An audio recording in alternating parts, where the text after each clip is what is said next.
Happy New Year, everyone. Tim DeSetti, Zach DeSetti with Infinitas, your 401k advisors.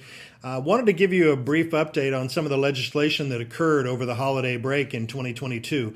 Pretty significant piece of legislation in the Secure Act 2.0. This bill has been talked about for quite some time and finally passed, and it's going to affect your IRA, maybe your parents' IRA or a friend. It's just going to affect your retirement plan at your employer. And so we want to give you some brief highlights. First, I think the important thing to address is why did this legislation come about? And this particular slide, I've actually got two slides that'll give you a little bit of information as to why this occurred. The federal government has realized that having a retirement plan, whether that be a 401k or a simple IRA, whatever it is your employer has, is the key component to successful retirement saving. If you don't have one available, it's really hard to save. These statistics indicate that a company, an organization that has a retirement plan has an average of 77% participation. That's employees saving out of their own paycheck. If you do not have a retirement plan at your company, the average savings rate, or participation rate, is about 6.5%. So only less than 7 employees out of 100 participate if they don't. And that's just making you do it on your own at home. We know all how hard that can be. So you're 12 times more likely to save if you have a plan. And so the federal government has figured that out. And number two, on this particular slide, I'm sharing with you that most states are on their way to having a retirement plan anyway. The dark blue states already have mandatory retirement plan requirements for an employer. So the lighter blue states have legislation pending.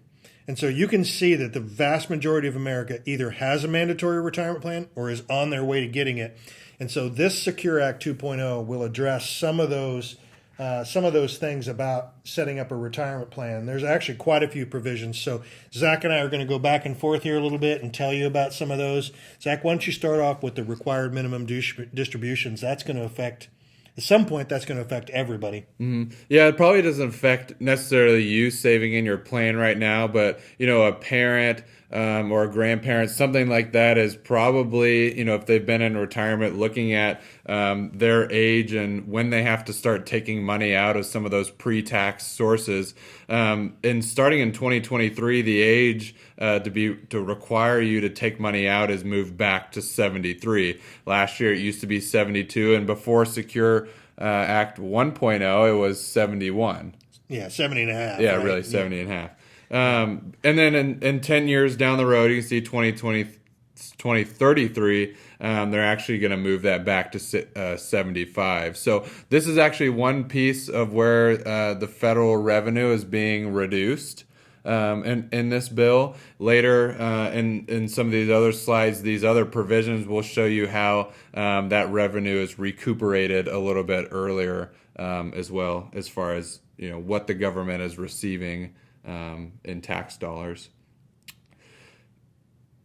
Some of you might be familiar with auto enrollment. When you started your 401k plan, you might have been auto enrolled to where your employer just said, hey, you're now eligible for the plan, and so we're going to put you in and we're going to start saving 3%, or typically the minimum is about 3% of your paycheck. That's not a requirement, but it's definitely been a trend that we really like. It really encourages and helps people save. We know that everyone wants to save and they have the best intention to. It's just getting over sometimes that hurdle of actually doing it. So starting in 2024, one of the big things for more employers is that each plan started is going to be required to have an auto enrollment feature, and they're also going to be required to have an auto escalate feature, meaning you might start at 3% on the auto enrollment, but we're going to increase your contributions 1% each year as time goes on too. Yeah, so I think it's important to note that if you're on your current plan right now, that's not going to be in a change that's mandatory. But if maybe your spouse or somebody else who doesn't have their company is thinking about getting a 401k, if they don't do it in 2023, it's going to be mandated that it's an auto enrollment in 2024 going forward. Yep. So again, yeah, great point. Just to know, your spouse and maybe some changes if they don't have a plan. This next slide, this is kind of where we come back into where is the government kind of creating some tax revenue to make some of these incentives that push tax revenue back, like we mentioned in the RMD. The catch-up provisions, which is, again, if you're over age 50, you're allowed to contribute more into the 401k plan. Those are actually going to be via Roth now. They're going to be required that you put those contributions in a Roth format. So you're going to have to put that money in, after tax. Yeah, they're going to stretch the amount increase pretty nicely. One of the benefits of a big inflationary year was that we got big increases in how much you can put in the plan. So that limit goes up to $22,500 for people under 50, and it goes up by an additional $7,500 if you're over age 50. And then you'll also see on this schedule that they're forecasting in the future that people age 60 to 63 are eventually going to be able to put $10,000 per year in. Again, it's going to require to be Roth. But again, this is beginning in 2024. So not this year. This year you can do $7,500. But these increases in the Roth requirements for older people are going to be implemented over from 2024 and beyond. Those are some of the basics on kind of just some savings. I think we're going to cover next some of the two big features that we've been pushing for. We've really have been looking forward to this. Do you want to talk a little bit about the student loans and how companies are going to be able to optionally include that in their plan? Right. So again, optionally is probably important to point out. But going forward in 2024 and beyond, your company is going to have the ability to help you and incentivize you to pay down student loans if that's been something that's burdensome to you. A lot of participants don't participate in the 401k because they have student loans hanging over their head. And so again, the government has cleared up some of the foggy tax laws to allow for companies to make a matching contribution to your 401k or your other retirement plan if you are paying down qualifying student loan payments. Mm-hmm. And so that's really important because it makes you not choose between getting the company match, if you have one, and paying down your student loan. So now you can take care of that loan and the company can contribute. And the company gets a benefit as a result because the contributions they make will count as though you are participating in the plan. And so bringing up the participation in the plan is going to bring up those testing limits, and it's also going to help some of the limitations that might be affecting some of the higher compensated employees who are presently limited in their contributions. And it's not that there hasn't been the ability to do tuition reimbursement in the past.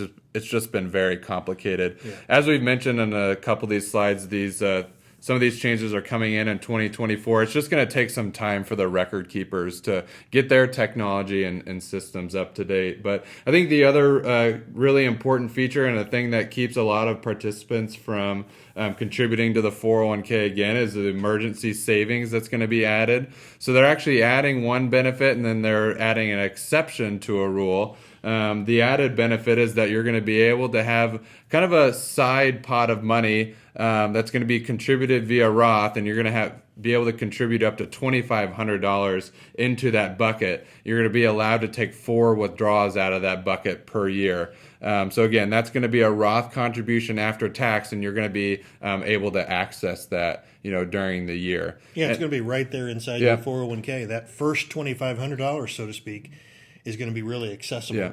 In addition, they're going to add an exception. You're probably familiar that if you pull money out before 59.5, there's a 10% penalty. They're going to add an exception into that for $1,000 per year, you can go and get that money penalty free. And then there's going to be a repayment period of which you can either take more money out or you have to repay that in the meantime. So look for those, some more information on those from us, because again, those are going to be very important details and great benefits that we've been looking forward to added to the plan. Yeah, I think the key word there is flexibility. So that flexibility is going to really help you hopefully help you engage with your plan, whether it be student loan ability and the ability to help you pay that back, whether it's increased access to retirement plans across the country, or increased ability to save for emergencies.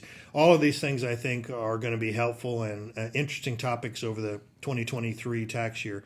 And again, a lot of this goes into effect in 2024 and beyond. So if you have questions about how that affects you personally, definitely reach out to us. Again, Tim DeSetti, Zach DeSetti at Infinitas. Our contact information is on the screen here.